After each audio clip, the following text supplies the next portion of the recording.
Good morning students.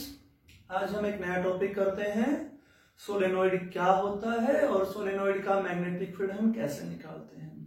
Students, आप सभी जानते हो कि जब एक स्ट्रेट कंडक्टर में से करंट जाता है लाइक दिस, जब इस कंडक्टर में से करंट जाता है तो इसके चारों तरफ सराउंडिंग में मैग्नेटिक फील्ड डेवलप हो जाता है और उस मैग्नेटिक फील्ड की डायरेक्शन हम राइट हैंड रूल या राइट हैंड थंब रूल से दे देते हैं कि जो अंगूठा है वो हमें करंट की डायरेक्शन दे रहा है और ग्रिप ऑफ फिंगर या कर्ल ऑफ फिंगर है वो हमें मैग्नेटिक फील्ड की डायरेक्शन देती है। मतलब यहाँ पे मेरा फील्ड होगा इनटू में और यहाँ मेरा होगा आउट में।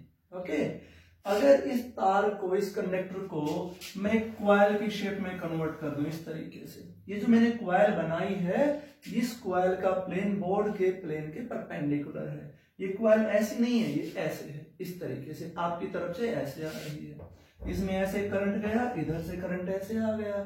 अब इसमें से फिर मैग्नेटिक फील्ड डेवलप हो जाता है। जैसा ही करंट जाता है उसकी डायरेक्शन भी हम उसी रूल से देते हैं, राइट हैंड से, बस थोड़ा सा बदल जाता है। पहले जहां अंगूठा करंट की डायरेक्शन बताता था, कर्ल ऑफ फिंगर फील्ड की डायरेक्शन बताती थी। इस कंडक्टर को जब हमने ऐसा बदल दिया तो ग्रिप ऑफ फिंगर जो है अब वो करंट की डायरेक्शन बताती, थंब बताता मैग्नेटिक फील्ड की डायरेक्शन। तो यहाँ पे ग्रिप ऑफ फिंगर ऐसे, अंगूठा आपकी तरफ है और ये क्वाइल, चूंकि ये क्वाइल ऐसे नहीं है, ये इसके प्लेन के परपेंडिकुलर मतलब ऐसे है, तो ये इस तरीके से, इधर से ऐसे, मतलब इस तरीके से ऐसे। जो लाइन सेंटर से निकल रही है वो बिल्कुल स्ट्रेट है, ऐसे वाली लाइन यूं कर्ल होनी शुरू हो जाती है इस तरीके से और ये वाली यूं हो जाती है।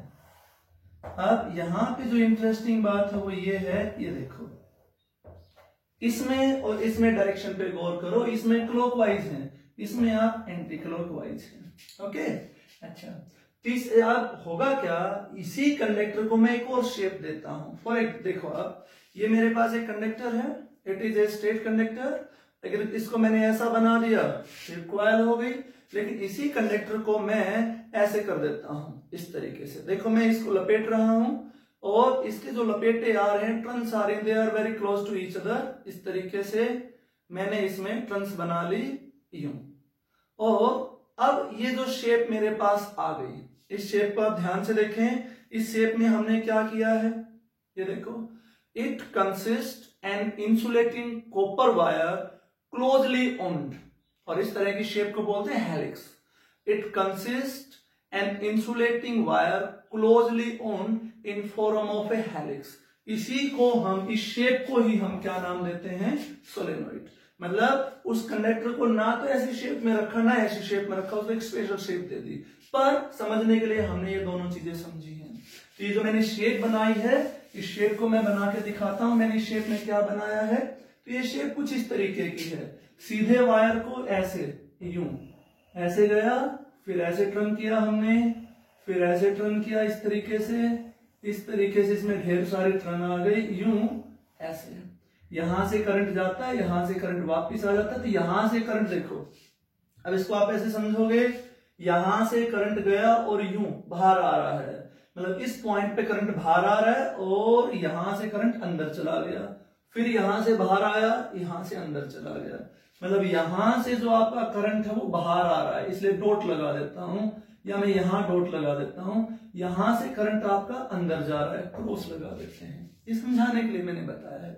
तो इस तरह की जो शेप बन गई, इस शेप को हमने नाम दिया सोलेनोइड। ओके, अब इस सोलेनोइड में खूबी क्या है, इसका जो डायमीटर है, ये इस डायमीटर की तुलना में इसकी लेंथ हो बहुत ही ज्यादा है। This length is very much as compare to its diameter. अच्छा, अब हम जब इसमें से करंट जाता है तो आप ध्यान से देखें, इसमें क्या एक कॉइल है, दो कॉइल, इसमें ढेर सारी कॉइल्स हैं और they are very close to each other, और मैग्नेटिक फील्ड वेक्टर क्वांटिटी है, तो उन सभी कॉइल्स का मैग्नेटिक फील्ड ऐड होना स्टार्ट हो जाता है। और जो पैटर्न बनता है वो कैसे बनता है, पहले हम वो समझ लेते हैं। देखो, ये मेरे पास एक कॉइल थी, अभी एक कॉइल का मैंने आपको बताया था, यहां से करंट ऊपर गया, बाहर आया, फिर अंदर चला गया। मतलब यहां से करंट बाहर आएगा, यहां ऐसे चला जाएगा। ओके, इस तरीके से। तो इस तरीके से जब करंट आया तो अब हम ऐसे पकड़ेंगे इसको, ये देखो, ये ऐसे। तो हमारा अंगूठा उधर आ रहा है, तो यहां पे ये बन गया आपका मैग्नेटिक फील्ड लाइंस का पैटर्न ऐसे। और ये देखो, ये डायरेक्शन आप समझ लो, इसमें ऊपर गई और इसमें डायरेक्शन इस तरीके से आती है। मैंने एक कॉइल की बात की, मैं दूसरी कॉइल की बात करता तो दूसरी कॉइल में भी ऐसा ही था, क्योंकि करंट की डायरेक्शन क्या थी, सेम, इसमें नीचे गया इसमें ऊपर गया। तो ऐसा ही पैटर्न मेरा यहां पे बनता इस तरीके से, ऐसे ऐसे और ऐसे। ओके, अच्छा। क्योंकि ये कॉइल्स की जो टर्न्स हैं they are very close to each other. अब यहां से आप क्या देख रहे थे, इनके बीच में गैप था। अगर मैं इन दोनों को एक दूसरे के पास लाना शुरू कर दूं, तो जब मैं पास लेके आऊंगा तो ये पैटर्न कुछ ऐसा हो जाएगा। ये देखो, अब होगा क्या, जो सेंटर से जो लाइन जा रही थी इस तरह की, इस वाली लाइन पे ऐड हो जाती है। ये वाली लाइन हल्की सी बेंड होके यूं चली जाती है, ये वाली लाइन हल्की सी बेंड होके यूं चली गई। ये लाइन, ये ऊपर वाली लाइन थोड़ी सी यूं हुई, फिर ऐसे हो गई, और ये वाली जो लाइन थी ये ऐसे आई और यूं चली गई, और ये मिले ही नहीं, दे आर सेपरेट। तो ये ऐसे हो गया और ये ऐसे हो गया, और नीचे ये ऐसे हो गया और ये आपका ऐसे हो गया। This is very interesting. और अगर मैं बिल्कुल इनको टच कर दूं, बिल्कुल टच कर दें लाइक दिस, ये कॉइल और इसी से टच होती दूसरी कॉइल है, तो अब देखो ये जो हल्का हल्का बैंड दिख रहा है ये भी हमें नहीं फील होगा, लाइनें लगभग इस तरीके से बन जाएंगी ऐसे। हाँ, ये वाला पोर्शन हमारा जरूर अलग रहेगा, ये पोर्शन हमारा अलग है। लेकिन यहां पे अगर हम शेप ड्रॉ करें, ये ऊपर गया, ये नीचे गया, और ये नीचे गया और ये ऊपर गया। देखो हुआ क्या, बीच में जो मैग्नेटिक फील्ड था उसकी डायरेक्शन बहुत पास लेने पे सेम हो गई, और सेम डायरेक्शन हो गई तो बीच में फील्ड हमारा ऐड हो गया। लेकिन जरा यहां गौर करना, यहां ध्यान देना, यहां पे इस कॉइल का फील्ड नीचे है, इस कॉइल का फील्ड ऊपर है। यहां पे इसका ऊपर है, इसका नीचे है, एक दूसरे को क्या कर लेंगे, कैंसिल। तो इन रीजन में हमारा जो फील्ड है वो क्या हो जाएगा, 0। तो फील्ड बचा कहां, इन कॉइल से बीच में, इन कॉइल के इधर या ऊपर फील्ड हमारा नहीं बचा। ओके, तो इसी पूरी स्टोरी को अब मैं एक सही डायग्राम बनाता हूं, समझना जरा। यानी कि इस सोलेनोइड को अब मैं ऐसे दिखा देता हूं। देखो ये ऐसे आया, ऐसे ये वाला पोर्शन में बना रहा हूं, और ऐसे करंट आ रहा है, मतलब यहां से बाहर आया है, बाहर आया तो मैंने डॉट लगा दिया, यहां से अंदर गया मैंने क्या लगा दिया, क्रॉस, इस तरीके से। फिर यहां से बाहर आया, डॉट लगा दिया, और यहां से अंदर गया, क्रॉस लगा दिया, फिर बाहर आया, डॉट लगा दिया, और ये मैंने क्रॉस लगा दिया इस तरीके से। और ऐसे आप आगे भी बना सकते थे, डॉट और क्रॉस। ये सब में करंट इस तरीके से आ रहा था। तो जैसा कि मैंने यहां पे बनाया, पैटर्न कैसा बन रहा था, पैटर्न बीच में तो ऐसे बन रहा था, यूं बिल्कुल ऐसा, और यहां पे थोड़ी थोड़ी शेप इसकी चेंज होनी शुरू हो जाती थी, यहां पे ऐसे, इस तरीके से ऐसे, और यहां पे डायरेक्शन आप समझ गए होंगे, इसमें ऊपर नीचे, ऊपर नीचे, ऊपर नीचे, और इसमें इस तरफ ये ऊपर ऐसे। ओके, अब देखो आप, तो इन रीजन पे हमारा फील्ड क्या हो गया, 0। इन सभी रीजन पे हमारा फील्ड है 0, और यहां पे हमारा फील्ड, मैग्नेटिक फील्ड कैसा हो गया, यूनिफॉर्म। अब उस फील्ड की हम वैल्यू निकालना चाहते हैं, वो फील्ड कितना बनेगा। तो उस फील्ड की वैल्यू निकालने के लिए हम एम्पियर सर्किटल लॉ का इस्तेमाल करते हैं, और एम्पियर सर्किटल लॉ ये कहता है, according two ampere circuital law, आप जानते हो B डॉट dl, और उसका लाइन इंटीग्रल ये किसके बराबर होता है, म्यू नॉट I। ओके, तो ये हमने लॉ को अप्लाई करना है, तो मैं कुछ बातें आपको फिर से समझा देता हूं। ये जो मेरे पास सोलेनोइड बना है, सपोज कर लो इस सोलेनोइड की टोटल लेंथ, सपोज, या इसको मैं यही बता देता हूं, suppose length of solenoid, solenoid की लेंथ है वो कितनी है, L, that is capital L, यहां से लेके यहां तक की लेंथ, दिस लेंथ कितनी है, L, और उसमें ऐसे ऐसे कितने लपेटे, कितने टर्न है, N, total number of turn, total number of turns कितनी हो गई, N, so number of turns per unit length, मतलब यूनिट लेंथ में कितनी हो जाएंगी, N/L, ओके, मतलब ये लेंथ हमारे पास 100 थी, 100 लेंथ में हमारे पास अलग टर्न थी, तो L में कितनी हो जाएंगी इसमें, तो इनको हमने नाम दे दिया N, ओके, मतलब कैपिटल L जब लेंथ थी तो N टर्न थी, यूनिट लेंथ में कितनी हो जाएंगी, तो हमने इस तरीके से निकाल दिया। अच्छा, अब हमने इसका मैग्नेटिक फील्ड निकालना है, तो हम क्या करें, इसका मैग्नेटिक फील्ड हमने निकालना है, तो मैं इसको थोड़ा सा फिर से बना रहा हूं, अब देख लेना, इसी पोर्शन को मैंने बना लिया, ये हमारे डॉट वाले पॉइंट हैं और ये मेरे क्रॉस वाले पॉइंट हैं, और ये आपकी इस तरीके से मैग्नेटिक लाइंस जा रही हैं ऐसे, यहां पे मैंने एक लूप ले लिया, ये देखो, इसको मैंने नाम दे दिया ABCD, और ये जो मैंने लेंथ ली है इतनी इतनी, ये लेंथ है स्मॉल l, ओके, इस लूप को मैं क्या नाम दे रहा हूं, एम्पियरन लूप, ओके। अब हम एम्पियर सर्किट लॉ अप्लाई करते हैं। एम्पियर सर्किट लॉ क्या कहता है, B.dl। अब dl हमारा कहां से शुरू होगा, ABCD, इस तरीके से, ये हमारा किसके बराबर होना चाहिए, μ0I के।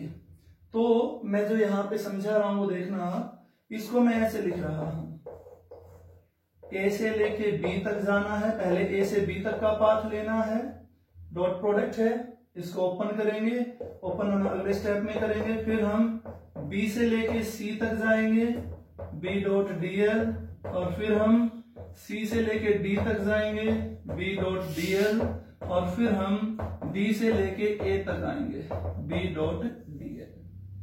मैंने लेफ्ट साइड में, जब हम डॉट प्रोडक्ट को ओपन करते हैं तो देखो, क्योंकि A.B किसके बराबर होता है, AB cos थीटा, और यहां से क्या था, थीटा यदि 0 है तो cos 0 की वैल्यू कितनी होती है, 1, और थीटा यदि 90 है तो cos 90 की वैल्यू क्या होती है, 0, मतलब जब एंगल 90 होगा तो डॉट भी 0 हो जाएगी।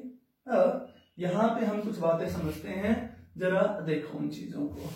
तो यहां से आप लोग देखो, इसको जब आप ओपन करोगे तो dl A से B की तरफ गए तो स्मॉल एलिमेंट की डायरेक्शन भी यही है, फील्ड भी यही है, डॉट क्या आएगी, AB cos 0, cos 0 की वैल्यू कितनी होती है, 1, ये हमारे पास क्या बच जाएगा, A से लेके B.dl। आप ध्यान देंगे डॉट का निशान, ये वेक्टर का निशान हट गया, हमने सिंप्लीफाई कर लिया है।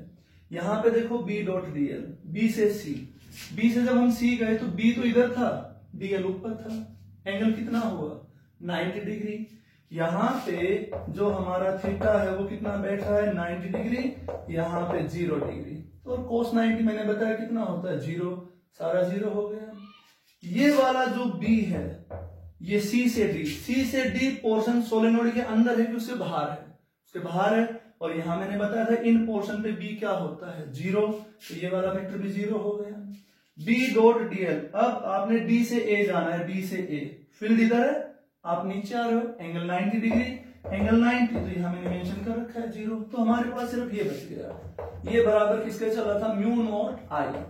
अब I के बारे में एक बात बताता हूं, I एक टन का करंट है, यहां पे इतने पोर्शन में ऐसी ऐसी कितनी टर्न्स आई, ऐसी ऐसी, समझ रहे हो, जैसे यूं, ऐसे ऐसे इस पोर्शन में जो टर्न आई वो टर्न कितनी आई, देखो यूनिट लेंथ में नंबर ऑफ टर्न कितनी थी n और इसकी लेंथ कितनी है स्मॉल l, तो इसमें कितने टर्न हो जाएंगे, तो इसमें मैं लिखूंगा n इंटू l और इंटू में i। अब इसको आप समझ लो मैंने क्यों लिखा। एम्पियर लॉ ने कहा था कि ये बचना चाहिए म्यू नॉट i, ठीक है। i होता है टोटल करंट जो उस लूप के अंदर आता है, ये मेरा लूप था, लूप के अंदर टोटल करंट निकाला था, एक टर्न में i करंट है, तो इसमें नंबर ऑफ टर्न कितनी आई, तो यूनिट लेंथ में नंबर ऑफ टर्न थी स्मॉल n और इसकी लेंथ थी l, तो इसमें टोटल नंबर ऑफ टर्न कितनी हो गई n इंटू स्मॉल l और टोटल करंट कितना हो जाएगा उसको i से मल्टीप्लाई कर देंगे। इस साइड को ओपन कर लेते हैं, b dot dl is equal to mu naught n l i। अब ये dl देखो, dl यहां से यहां तक की a से b तक की दूरी कितनी हो जाएगी l, तो ये आपके पास बच गया n l i, l से l कैंसिल हो गया, b आपके पास बच गया म्यू नॉट n i। ये किसी भी सोलेनोइड का मैग्नेटिक फील्ड आ गया। अब देखो ये सोलेनोइड की मदद से हम क्या जनरेट कर सकते हैं मैग्नेटिक फील्ड, और वो डिपेंड किस पे करता है करंट पे, और किस पे डिपेंड करता है नंबर ऑफ टर्न्स पे, और किस पे डिपेंड करता है परमेबिलिटी पे। अगर बीच में हम कोई और परमेबिलिटी डाल दें, कोई ऐसा मेटेरियल डाल देंगे जिसकी परमेबिलिटी कुछ ना कुछ हो, तो ये उससे मल्टीप्लाई हो जाता है। अगर हम एंड पॉइंट की बात करें, क्योंकि एंड पे लाइनों के बीच का एक गैप है बढ़ना शुरू हो जाता है, तो जो मेरा मैग्नेटिक फील्ड इतना आया था एंड पे जाते जाते ये सीधा सीधा क्या हो जाएगा बी एंड इस फील्ड का क्या हो जाएगा आधा। Okay, so revise it. Solenoid क्या होता है, सोलेनोइड एक शेप होती है कंडक्टर की जो एक हेलिकल शेप होती है जिसमें बहुत सारी टर्न होती है जो एक दूसरे के बिल्कुल पास होती है, और उसकी जो लेंथ है वो डायमीटर की तुलना में बहुत ज्यादा होती है। सोलेनोइड में मैग्नेटिक फील्ड कैसे बनता है तो मैंने एक एक टर्न लेके समझाया था, उसी पैटर्न को यहां समझाया है कि इन हिस्सों पे फील्ड जीरो हो जाएगा, बीच में एक ही डायरेक्शन होने का ऐड हो जाएगा, फिर किसी भी पॉइंट फील्ड निकालना था तो एक लूप ले लिया और एम्पियर लॉ की मदद ले ली। कंफ्यूजन थोड़ा सा एन वगैरह में हो सकता है तो वो मैंने आपको समझा दिया है। इस तरीके से हम किसी भी सोलेनोइड का मैग्नेटिक फील्ड निकालते हैं।